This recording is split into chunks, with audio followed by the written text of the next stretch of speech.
আসসালামু আলাইকুম guys, welcome to a new video. আজকে আপনাদেরকে শিখাবো কিভাবে খুব সহজে আপনারা বাসায় হালিম তৈরি করে ফেলতে পারবেন, একদম মজাদার হালিম। যাই হোক, যেহেতু সহজে তৈরি করব সেই জন্য সহজ রেসিপি। দোকানে যাবেন, যাই একটা রাঁধুনির একটা হালিম মিক্স কিনে নিয়ে আসবেন। হালিম মিক্স, কিন্তু ভাই মিক্স বলতে গেলে আমার দাঁত মুখ ভেঙে যায়। যাই হোক, তারপর একটা কড়াইয়ে তেল দিয়ে দিবেন। তেলের সাথে যত গাছের ছালপালা ডালপালা আছে সব দিয়া পেঁয়াজ দিয়ে নাড়াচাড়া করতে থাকবেন। অবশ্যই নাড়াচাড়া করতে হবে, নাহলে কিন্তু পেঁয়াজগুলো আমার মুখের মতো পুইটা কালা হয়ে যাবে। ঠিক আছে, আমার মুখ পুড়ে না, এমনিতেই কালা। যাই হোক, তারপর একটু পানি দিয়ে দিবেন। আর অবশ্যই পানি দেওয়ার সময় একটু খেয়াল রাখবেন আপনার কাছে যেন ঢাল থাকে, মানে এই যে আপনি পানি দিবেন তখন হচ্ছে তেলের চুলকানি শুরু হয়ে যাবে। তেলের চুলকানি উঠলে সে লাফালাফি শুরু করবে, আর এটা থেকে রক্ষা পাওয়ার জন্য কিছু একটা তো সামনে রাখবেন। যাই হোক, তারপরে আমরা যে হালিমের প্যাকেটের ভিতরে একটা মশলা পাবো সেটা ঢেলে দিব।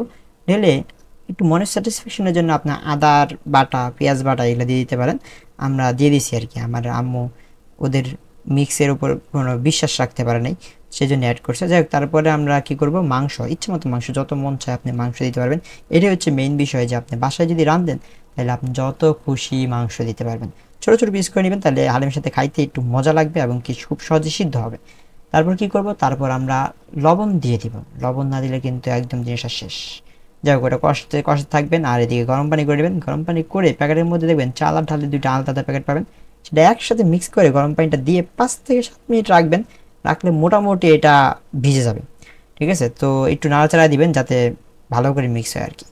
যাই হোক, তারপরে আমরা একটু দেখবো যে আমাদের মাংসগুলোর কি অবস্থা। আর মাংস কিন্তু একটু পর পর নাড়াতে থাকবেন গাইজ, না যদি না নাড়ান তাহলে ওই যে বললাম পুইটা আমার মুখের মতো কালা হয়ে যাবো। তো একটা টাইমে দেখবেন মাংস এরকম কষা কষা হয়ে গেছে। তখন কষা কষা হইলেও ভিতরে একটু চাপ চুপ দিয়ে দেখবেন সিদ্ধ হয়েছে কিনা। আমাদেরটা সিদ্ধ হয় না, সেই জন্য আমরা আরেকটু পানি অ্যাড করে দিয়েছি।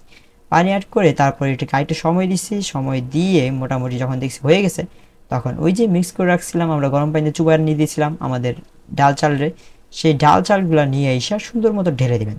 ঢেলে দিয়ে এটা একটু নাড়াচাড়ায় তারপর হচ্ছে পানি দিয়ে দিবেন। পানিটা গরম হলে ভালো হয়, তবে গরম পানি না থাকলে ঠান্ডা পানি ইউজ করতে পারেন।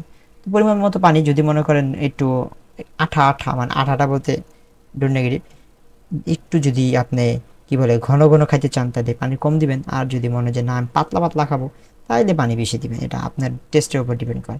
যাই হোক, আমরা মোটামুটি পানি টানি দিয়ে তারপর ঢাইকা দিছি মোটামুটি 10-15 মিনিট মিডিয়াম হিটে। আবার বেশি হিট দিয়ে দিয়েন না, তাহলে কিন্তু উল্টাপাল্টা হয়ে যাবে।